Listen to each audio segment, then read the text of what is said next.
Glory to Jesus. ஆண்டவரும் அருமை இரட்சகருமாகிய இயேசுவின் இனிதான நாம மகிமையடையட்டும். கிறிஸ்துவுக்குள் அன்பானவர்களே, உங்கள் அனைவருக்கும் இயேசு கிறிஸ்துவின் இனிதான நாமத்தில் அன்பின் நல் வாழ்த்துக்களை தெரிவித்துக் கொள்கிறேன். அன்பானவர்களே, இன்று ஒரு சில தகவல்களை உங்களிடம் கூறலாம் என கிறிஸ்து இயேசுவுக்குள் விரும்புகிறேன். அன்பானவர்களே, நேற்றைக்கு நான் தேவாலயத்து கடந்து சென்றுவிட்டு வீட்டிற்கு வருவதற்காக சென்னை ஹால்டா பேருந்து நிறுத்தத்தில் பேருந்துக்காக காத்து கொண்டிருந்தேன்.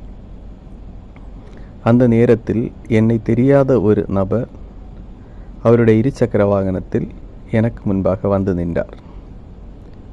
அவர் என்னிடம் கேட்டார், எங்கு போக வேண்டும் என்று கேட்டார். நான் சொன்னேன், குறிப்பிட்ட பகுதிக்கு போக வேண்டும் என்று சொன்னேன். உடனே அவர் சொன்னார், நான் அந்த இடத்திற்கு போக மாட்டேன், அதற்கு முன்பாக நான்